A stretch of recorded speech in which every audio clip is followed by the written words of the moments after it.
I'm Keisha, and I'm not waiting for tomorrow. I'm growing where I'm planted.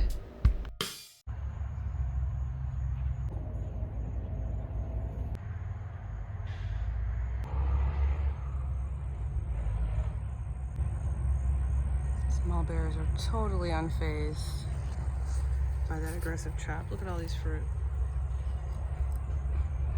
Blessing. I'll take these.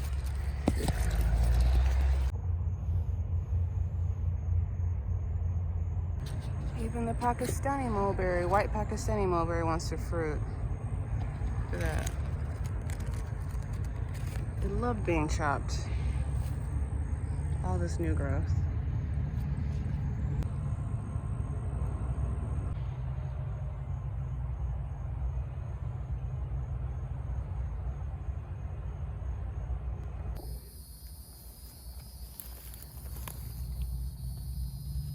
My first muscadine grapes. Oh my gosh. That's amazing.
We out here.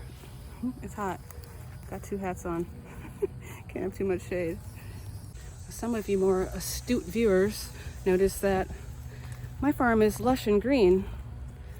And I was on out in these internet streets over the weekend, and I saw some really dry, bad-looking plants in South Florida.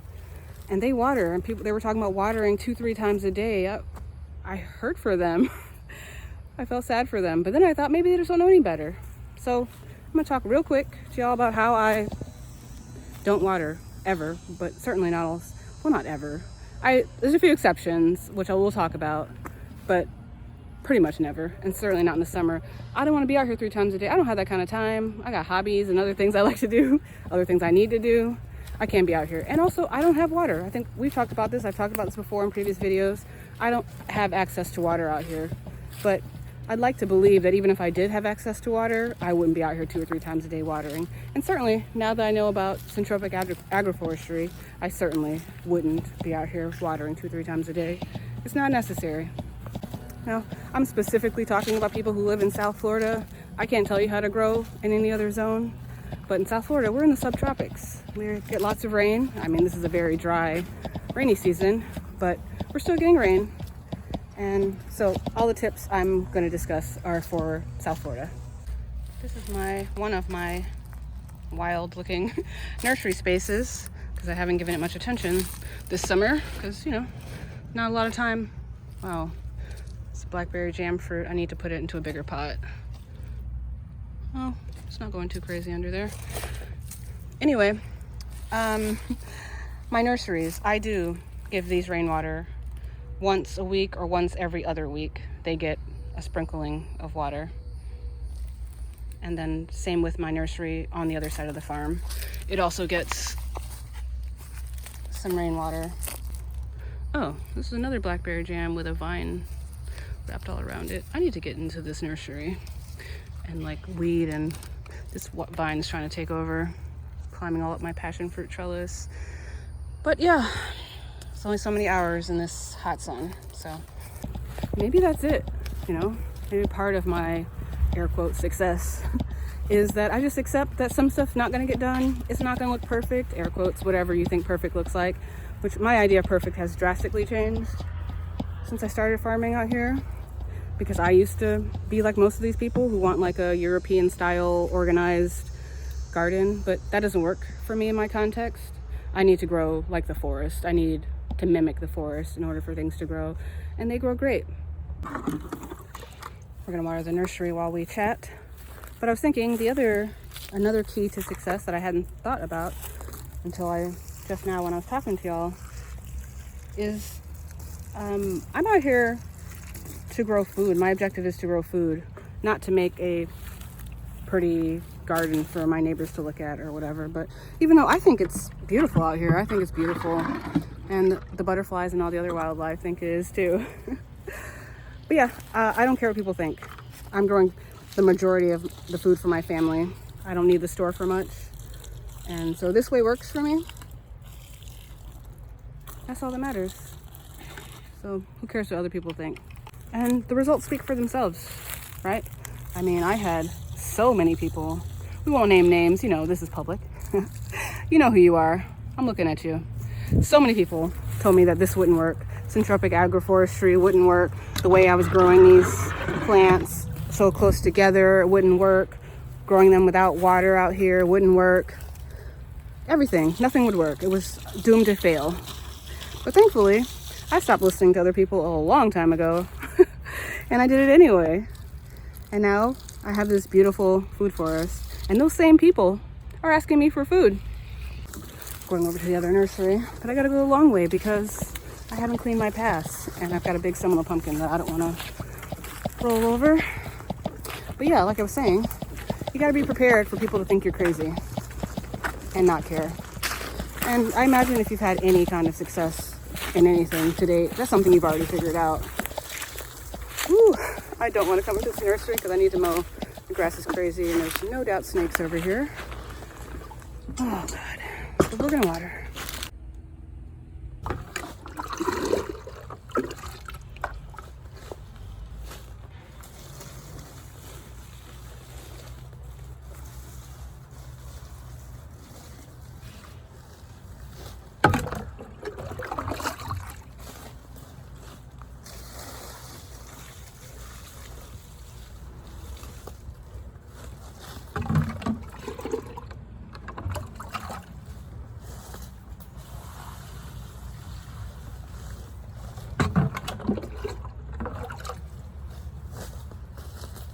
Excuse me, snakes. Must have been some crazy storms because I got all these mango limbs everywhere. I'll break those up and drop them around the tree. Chop and drop. It's all the wood chips I get around here. Anyway, I've got these papaya seedlings in my air prune bed. I did a video before about the air prune bed, so you can check that one out. Maybe I'll remember to link it below. Maybe not, but you can find it. Anyway, I'm gonna give these some water. My favorite tool, and very necessary if you want to manage in this way in South Florida, you gotta have a machete. Chop and drop. That's number one. You've gotta grow your shade. And so, ooh, hold on. I'll get those later. These are roselle. And those thrive in the summer, in the heat, in the drought. They're totally unbothered. So I planted them in a hedgerow in front of my citrus. It's a variegated pink lemon. There's a Louisiana sweet orange. pigeon pea, some random bush beans, canna, Mexican sunflower. Those don't need the shade, but they're fine with some shade. But I put these here specifically to keep the summer sun off my citrus because it doesn't want it. And then when it's winter and the citrus is unbothered by the sun is mild and it's fine, these will all be harvested. All the roselle will be done, and I'll eat them, chop and drop it, whatever. And then I didn't put the roselle in front of these bananas because they want all the sun. And I still need to chop and drop today around these because see how bare, because all of the stuff I put down here has broken down from the last time. So I need to chop and drop some more, but we can dig down here a little bit and see how nice my soil is. I don't know if you can see that in the camera. Oh, there we go. Okay. It's dark. It's not like the gray sand, gray beach sand that you find, and it's what I had here when I started. Now it's dry at the moment because it hasn't rained in a while, but it does hold moisture. And sure, these bananas would love the rainy season to actually be rainy because where's the rain? But they're all right. They're doing okay, most of them. They should be all right. They can hold enough moisture in the soil. And I'm going to chop and drop around them and help them a little bit. Now this banana is going to be much happier.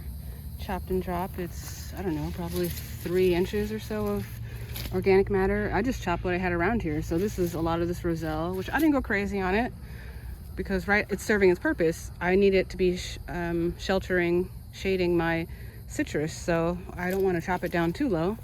Plus tomorrow I'm going to harvest some of these to eat. I have more roselle elsewhere on the farm to harvest as well, but yeah, these I don't cut too hard because I need them for shade. But I also don't want to walk too far to get stuff for chop and drop. And so yeah, roselle, got some canna leaves. I put some jack bean around here, pigeon pea.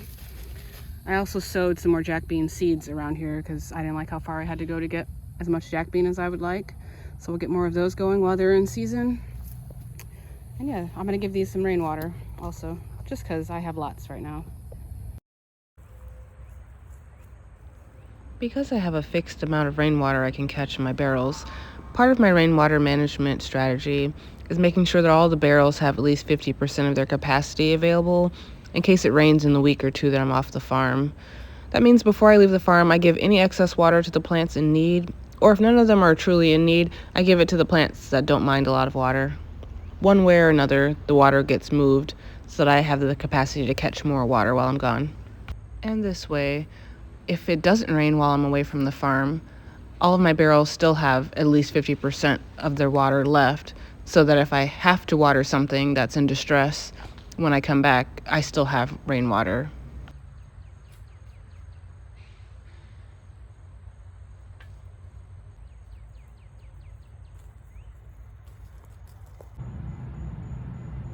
Another key to dry farming is in crop selection. I only grow plants that want to live in the subtropics. It takes a lot more time and resources to grow plants that aren't built for this environment. I've chosen not to take on that burden. When I get plants from someone else, like from a nursery, I have to train the plants to become accustomed to less and less water. This is a process, but it's a crucial one. Nature is resilient. The plants will adapt, and if they don't adapt, they don't belong here. I have built my farm with resilience and sustainability in mind. It might not look like it to the untrained eye, but much intentional design has gone into this project.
Now, are there some plants that look like Jaden Smith and the Karate Kid?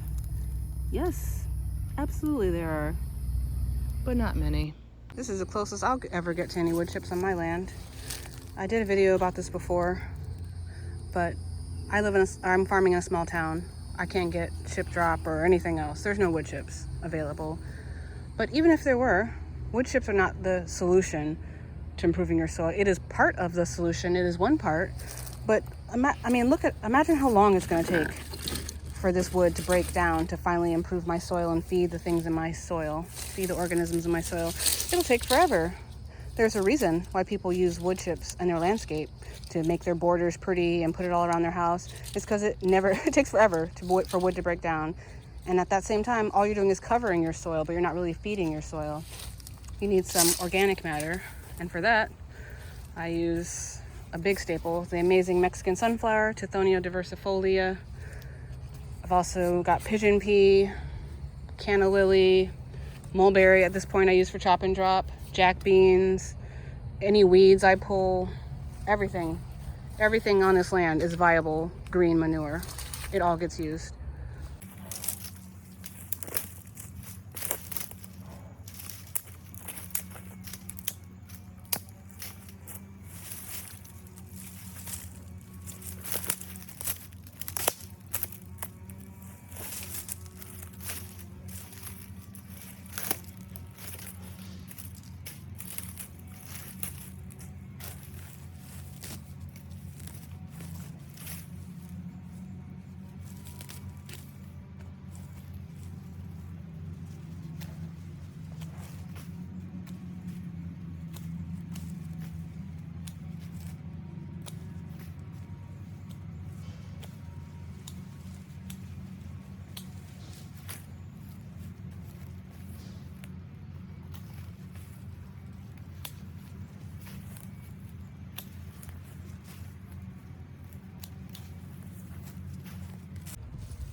I'm rich in water right now, so why not spoil my plants a little bit? I'm feeling generous. Just give them a nice chop and drop, nice dressing, water them in. I won't say I do this often. I won't lie to y'all. Not even once a month. And honestly, only the plants that I favor, they're the ones that get water. My soursop, some of my specialty papayas, my Hayden mango, chocolate pudding fruit, peanut butter fruit trees. Those are the ones, if I'm near them and I have a lot of water, I'll give them water. But if not, they'll be fine with the rain. They'll be fine. And if they're not fine, that's okay too. Loss is a part of life. It's gonna happen. Some things are gonna die. If you feel like super nervous about one particular plant and, oh my God, what if it dies? I gotta baby it. That means you don't have enough. I felt like that when I first started. because I only had a couple trees, I thought like just drop a couple seeds. No. You need to be quadrupling, probably 10xing how much you're sowing to know that you've got a backup for a backup, and that you're rich in plants and seeds and plant material, cuttings. Propagation is easy for you because you have so much plant material. I'm growing beans that should typically be trellised, but I'm growing them on the ground, just as ground cover. Over here too, they're everywhere. This is a jack bean, and this is some random field pea or bush bean or yard long bean, whatever seeds I had. It covers the ground. More beans. These are long beans. I know because I've harvested them. Covering the ground. Also using lots of watermelon this season as ground cover. It's everywhere. I mean, look at it. And when it gets out of control, like it kind of is there, I don't really want it hanging on my shade cloth. Just cut it back and I'll feed it to this papaya just because it's right here. And this little moringa seedling. Look how happy this moringa is with some sort of bean covering its ground. Another bean of some kind, happily offering its services in ground cover. Also have a jack bean here. And it's fixing nitrogen to the soil. So it's a win-win for my little peanut butter fruit tree. It's a rooted cutting. Yet another example. We've got Cuban oregano acting as ground cover for this ice cream bean seedling. It's very happy. Got new growth on it. And Cuban oregano literally grows like a weed. It just spreads, which is amazing. Amazing ground cover. I pray that this information inspires some of my fellow Floridians to rethink how they're utilizing our precious water resource. With intentionality and conscious design, regular watering isn't necessary in South Florida. If you have any questions about how I grow, feel free to drop it in the comments. I'll check y'all next time.